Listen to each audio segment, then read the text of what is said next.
নমস্কার, দুরন্ত বার্তা ডিজিটালে আপনাদের সকলকে স্বাগত জানাই। আপনাদের সঙ্গে আমি রয়েছি সায়নী। এই মুহূর্তের কয়েকটি গুরুত্বপূর্ণ আপডেট রইল বিস্তারিতভাবে। রাজ্যে মৌসুমী অক্ষরেখা সক্রিয় রয়েছে ঘূর্ণাবর্ত। এসবের প্রভাবে রাজ্য জুড়ে হালকা থেকে মাঝারি বৃষ্টির পূর্বাভাস রয়েছে। হাওয়া অফিস জানিয়েছে উত্তাল থাকতে পারে সমুদ্র। বুধবার পর্যন্ত মৎস্যজীবীদের সমুদ্রে যেতে বারণ করা হয়েছে।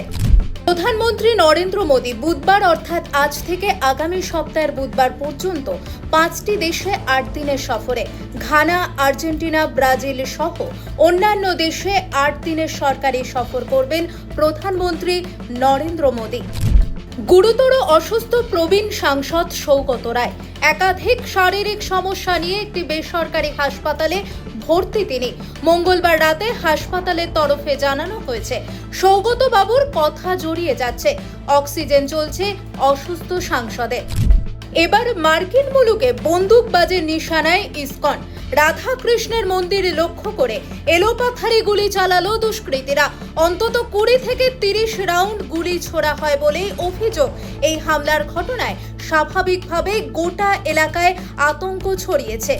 রাজ্যের কলেজ বিশ্ববিদ্যালয় ভর্তির সময়সীমা বাড়ালো উচ্চশিক্ষা দপ্তর। আরও 15 দিন স্নাতকে ভর্তির জন্য আবেদন করা যাবে। মুখ্যমন্ত্রীর নির্দেশে শিক্ষার্থীদের সুবিধার্থে এই সিদ্ধান্ত নেওয়া হয়েছে বলেই জানিয়েছেন রাজ্যের শিক্ষামন্ত্রী।